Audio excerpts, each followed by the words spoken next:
Going abroad? So you have to prepare yourself.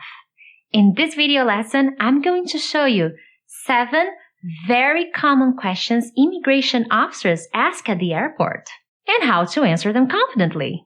Hey friends, Teacher Prix here to help you talk to anyone, anywhere, anytime in English.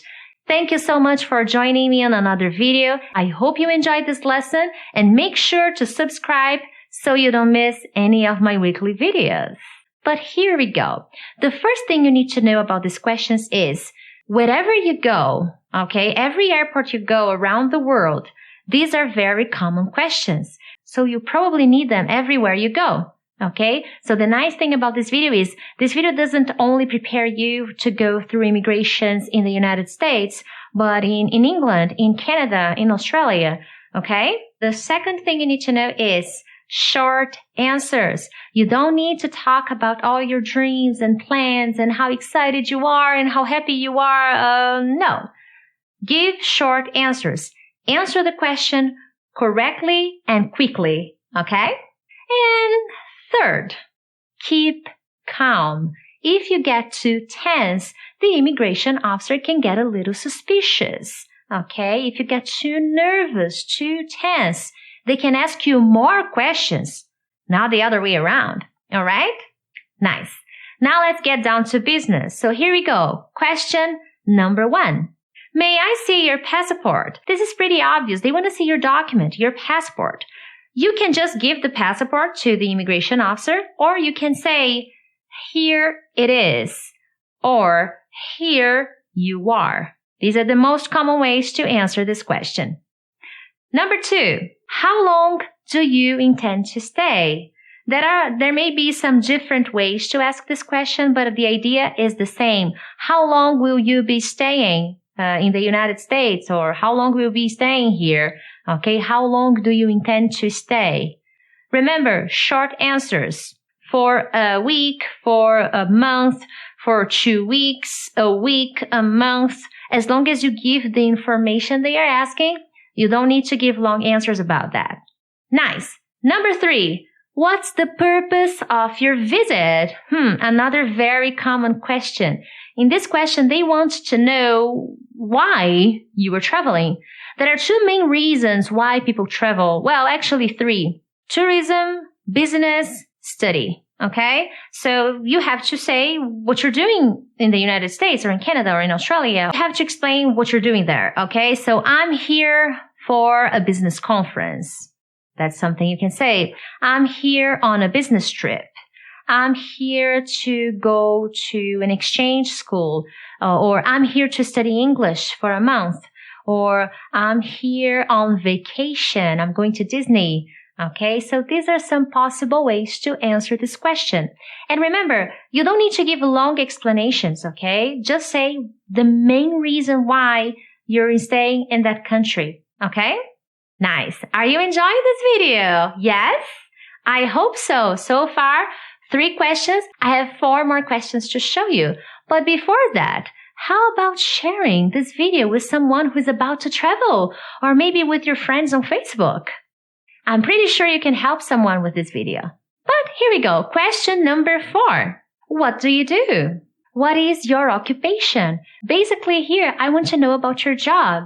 So all you can say is, I am and the occupation. I am a teacher. I am a doctor. I am an engineer. I am a student. If you say you're not working, they will probably ask you more questions, okay? So just try to say what you do. And if they ask you where you work, you have to say. They asked me this question the last time I went there. They asked me what I did and where I worked, okay? Number 5, are you traveling alone? If the answer is yes, awesome. So you say, yes, I'm alone. If the answer is no, my friends, all you have to say is who you're traveling with. So then you say, no, I'm not. I'm traveling with my brother. I'm traveling with my parents. I'm traveling with my boyfriend, with my girlfriend, with my husband, with my wife. You need to say who you're traveling with, but not the name. I'm traveling with Jack. Who's Jack? Okay? Say the connection, the relationship you have with the person. I'm traveling with my sister, not with Patricia. I'm traveling with my sister. I'm traveling with my husband. I'm traveling with my boyfriend. Okay? Number 6. Do you have any family here? They basically want to know if you have a family member living in the United States or in England or wherever you're going. This is a tricky question. If the answer is no, awesome. So no, I don't. If the answer is yes, you will say, yes, I do. But you probably have to say who lives in that country.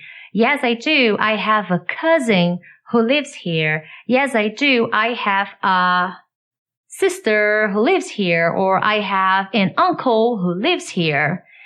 Be prepared to answer more questions about this family member. They will probably ask their name, their phone number, their email, their address, their occupation, what they are doing in America or in whatever country they are. So if the answer is yes, be prepared to answer more questions about this family member. Okay? Number 7. Have you ever been here before? Basically, they want to know if it's your first time in the US or in another country, or if you have been to that place before. So if the answer is no, it's my first time here.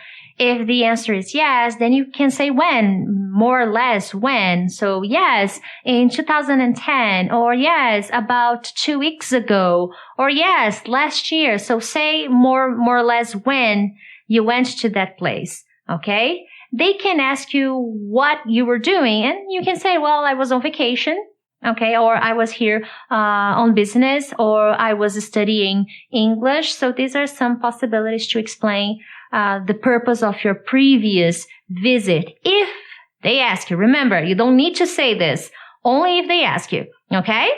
And I know I said 7, but I have one more. Bonus question. Where will you be staying? Okay, this is a common question too. So it's interesting to say where you're staying. If, for example, you're staying at a hotel, you can say the name of the hotel you're staying. I'm staying at the Pacific Hotel on Times Square. Or I'm staying at the Pacific Hotel in Manhattan. Sometimes they can ask you for the address, but it's not always the case, okay? But this is a common question. They can ask, and in many cases, they will ask this question. Nice. There you go. Now you are ready to go through immigrations anywhere, okay, around the world, because with English, you can talk to anyone, anywhere, anytime. Thank you so much, friends, and I'll see you next time. Bye.